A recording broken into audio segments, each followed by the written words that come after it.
Hi,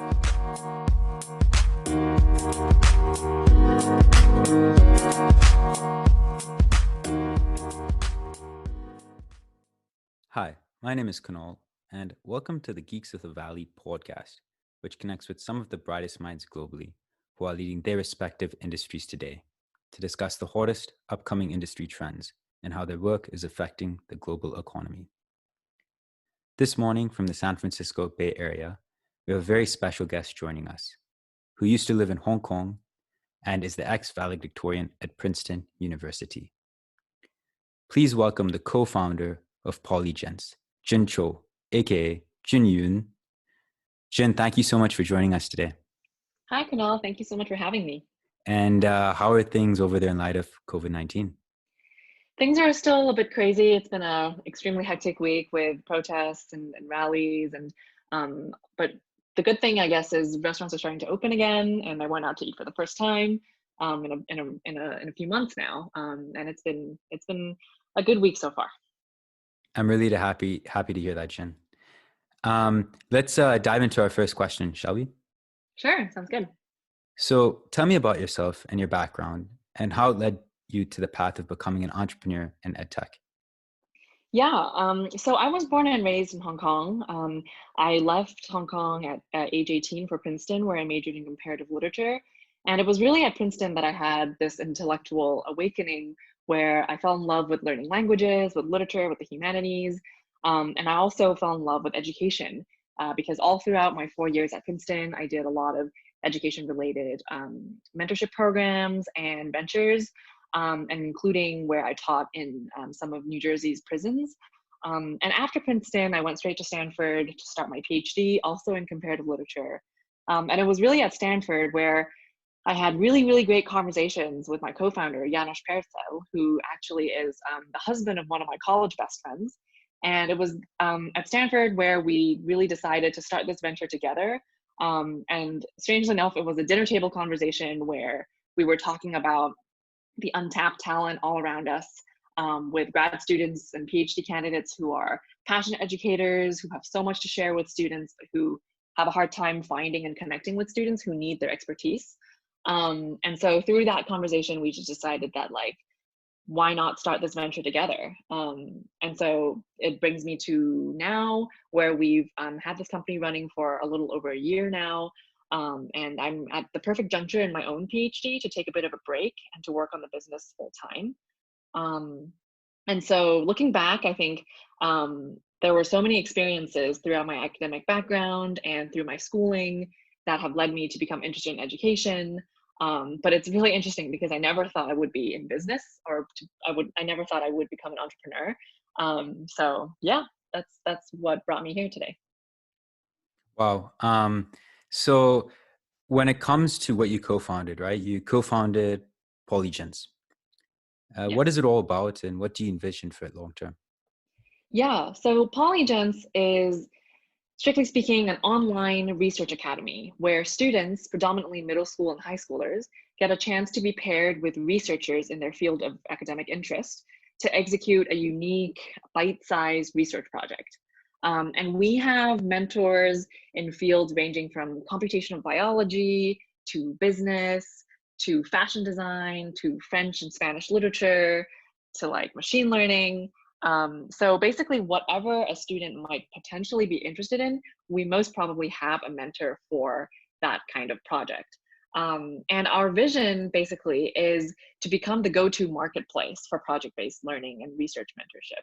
What we want is for students who have interests that either lie outside of their high school or home institutions, or with interests and talents beyond what their institutions can cater to. We want them to be able to connect with someone who is an expert in that field and execute a cool, interesting project that they could potentially use for college admissions or just have a pet project that they work on the side.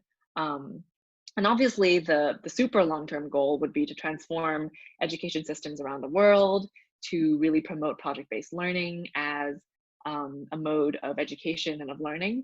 And also, in addition to our paying program where students pay to enroll, we also have a growing pro bono program where we offer our services for free or for a drastically reduced rate for students from low-income backgrounds.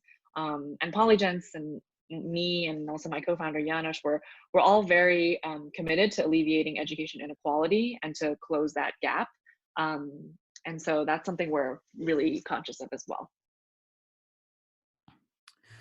So, Chin, when you were younger, right, while living in Hong Kong, you taught new Mhm. immigrants who do not speak Cantonese or English how to speak these languages.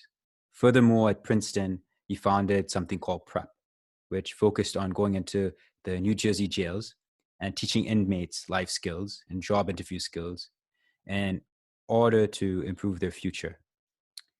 What did these experiences teach you, and how did it kind of lead into Polygens and what you created? Yeah, that's a really good question. I think all of these experiences that you mentioned, they're volunteer experiences and also sort of like social impact oriented education experiences. And I think all of these made me a lot more committed to the principle of education accessibility and equity. And I think they also taught me that I often have as much to learn from my students as they have to learn from me. And what that means is that a lot of times when I remember during those high school summers where I taught at this small NGO where we worked with new immigrants, mainly mainland Chinese immigrants and children from mainland China to Hong Kong. A lot of times, what I would have planned for the class would not necessarily be what would be most beneficial for these children. And I think looking back, sort of the teaching feedback that I got from these students has been invaluable in teaching me to listen to my users, which in this case is students, and what they need from me and what would most benefit their own academic and intellectual journeys might not necessarily be what I planned, what I cooked out of my head during my lesson planning time. And so definitely like listening to what my users need has been something that this experience has really helped me with learning.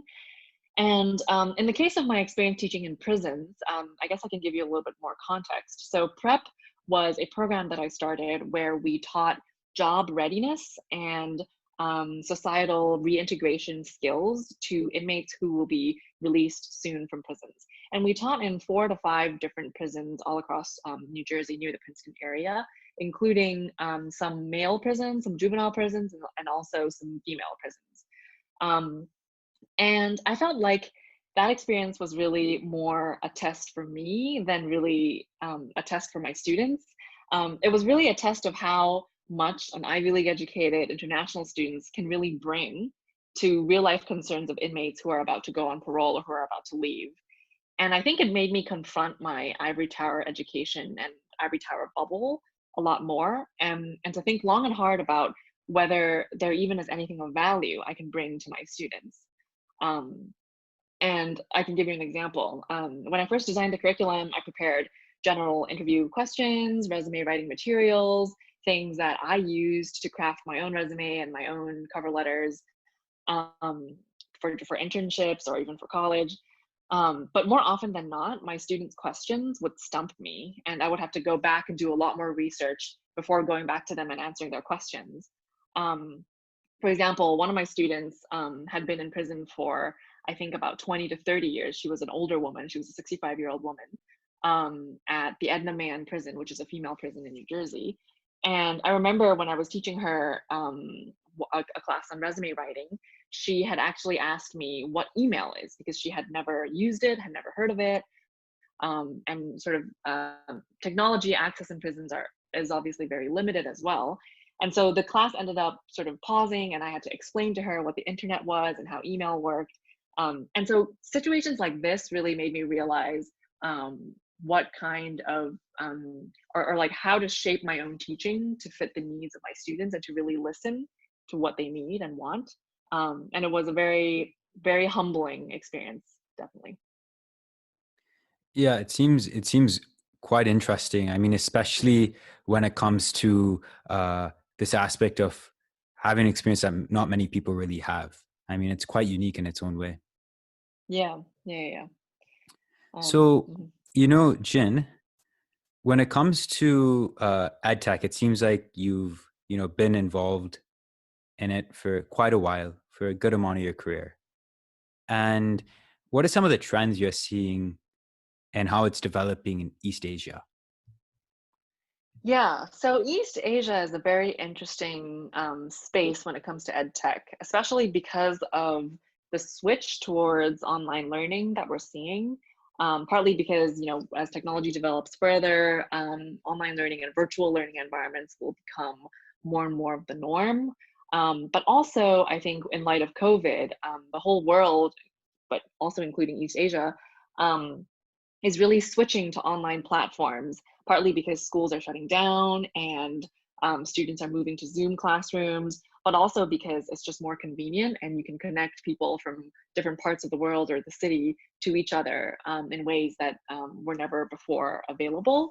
And so a lot of edtech companies that are founded, I think, and that have made a big splash and influence in East Asia are companies that are focused on virtual learning. And one of these that I can think of as VIP Kid, right? This is a company that is founded around the mission of English learning, and language learning in general is a huge industry within East Asian ed tech, I think, in particular with English language learning.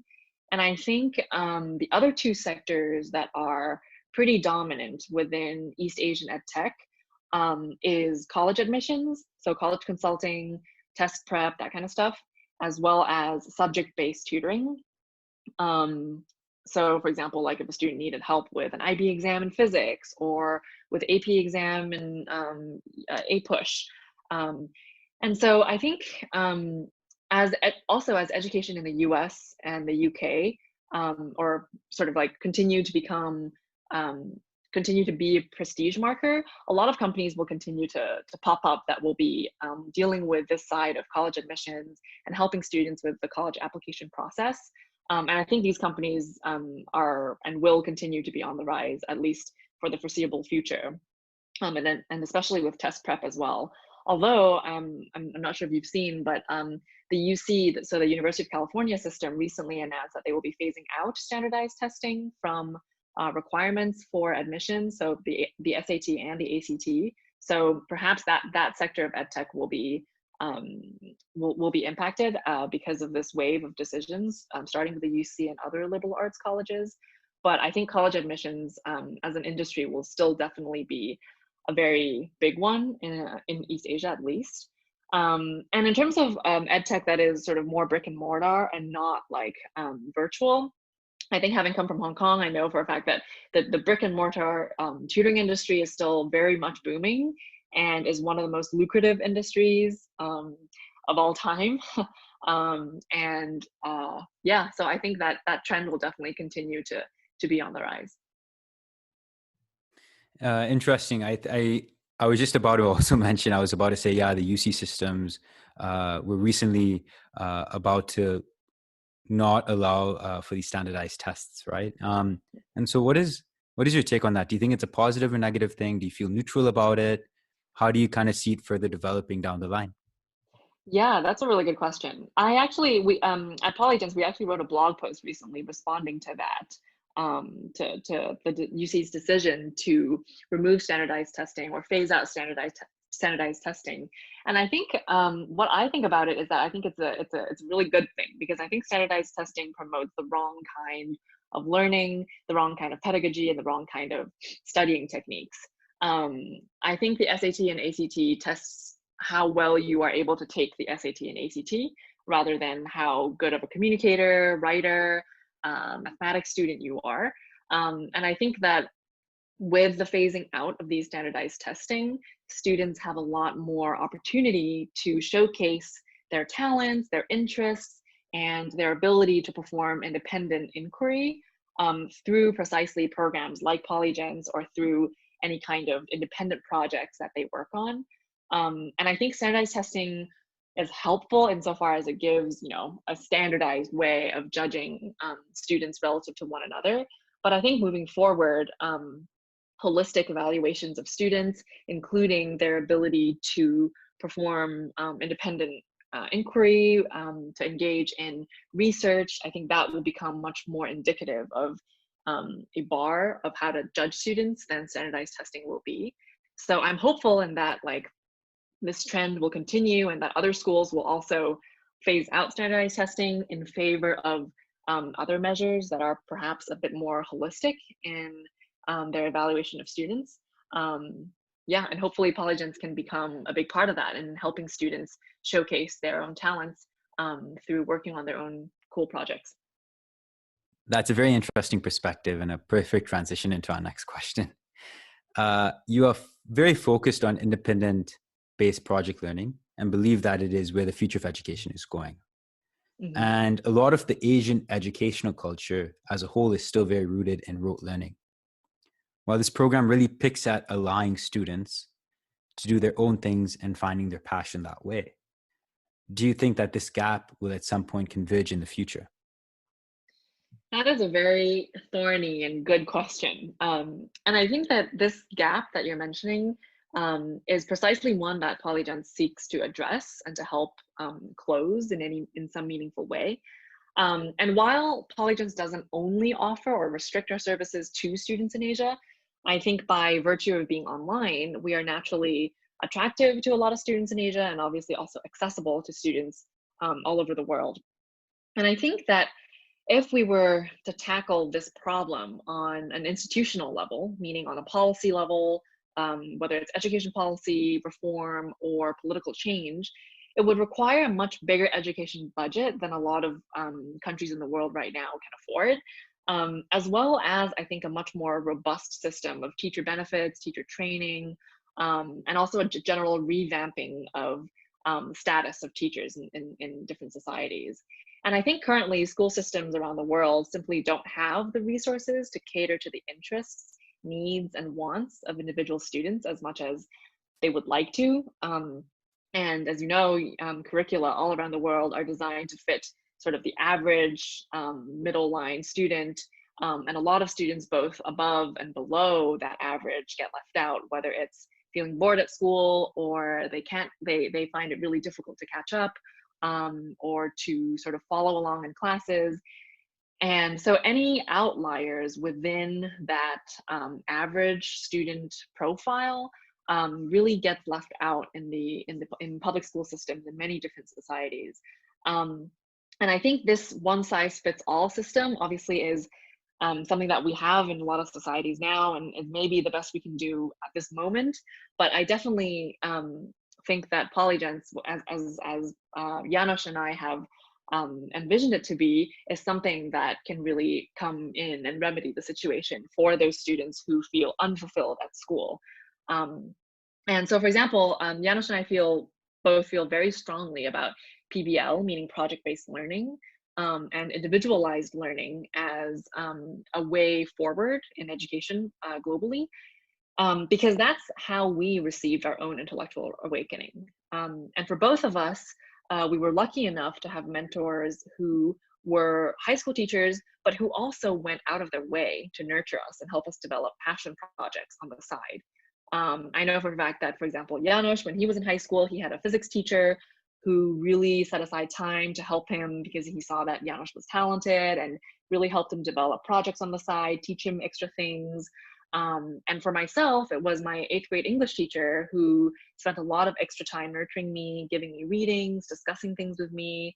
And so it's obviously really hard. The way many countries' school systems are right now, it's very hard to ask already overworked and underpaid teachers to spend this kind of individualized attention and time on individual students. And so obviously, while I think there is hope in education policy to increase the budget and to hire more teachers, to have smaller classes so that students can get more individualized attention, we thought that starting a company that would address this issue would be a faster way of going about it, while education lobbyists continue to work on wider education policy reform. Very well said. I mean, edtech in itself is a quite a difficult industry, right? The two, I think, most difficult industries out there are financial services and education. Mainly Absolutely. because where the financial system is today and where education is today is exactly the same as where it was 200 years ago, right? Hmm. Um, Everyone's still sitting behind desks. But back then, maybe people were using chalk. But today, people are using whiteboard or a smartboard, right? Of some Or sort. Zoom. Yeah, or Zoom, right? So I guess before we wrap up the call with our last question, I wanted to ask you a question as an entrepreneur, right? Hmm. Um, as an entrepreneur in itself, being an entrepreneur is just very difficult. It's not an easy path. It's a rocky road. And what are some of the difficulties you faced up until now? And what did you kind of do to resolve them? Yeah, I would say actually on my road to become an entrepreneur, I've encountered some of the most difficult emotional and intellectual challenges I've ever faced in my, well, short life so far. Um, so I had my, dinner table conversation with Janos about starting the company around a year and a half, 2 years ago. And since then, I've had incredible sort of changes to my life, including putting my PhD on hold. And that really was one of the most difficult decisions I've had to make so far, partly because I sort of, ever since going to college, I was sort of on a one track road and mindset to maybe becoming a professor or at least like entering academia and education as an educator in some way. Business or entrepreneurship never even crossed my mind until I talked to Janos and we became really good friends and started this company together. And I'm generally a very risk averse person. So I'm generally someone who would definitely want to take the safer road, even if it takes longer or even if it's harder. And so I never really thought about taking time off to explore other things. And so taking that risk of pausing and working on something that's completely new and unknown to me was a huge, like, caused me a lot of emotional turmoil while I was making that decision, but also is one of the most rewarding decisions I've made yet, because I feel like um, what's the fun of life without taking any risks, right? And I think that decision has taught me so much more than really school can ever have taught me. In that it taught me about risk taking, it taught me how to think about priorities in life, and also how to take a leap of faith in something that I'm not sure if it will work, but I have a lot of faith in. Truly well said. And this perfectly transitions into our last question of the call. What piece of advice would you give to people out there from the journey you've had thus far in life? I think I would say two things. One is something that I mentioned earlier, which is risk taking. I think learning to appreciate and to love and to enjoy the thrill of risk taking is something that is so important, whether you're aspiring to be an academic, whether you're aspiring to be an entrepreneur, or anything in between. I think having a suitable and healthy love for risk taking is going to serve anybody and everybody very well. Um, and I think even in my short time working on the company and building it with my co-founder, I've taken already so many risks throughout this really exhilarating journey. And I really think that I could not have done it without a healthy dose of risk taking. And I really have to thank my co-founder Janos for this kind of um, psychological support, and to have a wonderful partner in crime is really something that will help, or has really helped me with taking risks. And I think the second thing that has really served me well throughout life, both academically and professionally, and that I would really recommend to anybody who is looking for ways to improve their own journey, is intellectual curiosity. And I think whether this curiosity manifests itself in reading about different issues and cultures, or learning languages in my case, or in learning about different industries, I think curiosity is really what will allow you to expand your horizons in ways you never could have imagined. And I think I credit a lot of what I have accomplished and done and learned so far to my innate sense of curiosity. And I think if there's any way for people to be able to cultivate that in themselves, that's definitely something I would recommend. Yeah. Jen, for the listeners out there who are interested in reaching out to you, what would be the best point of contact?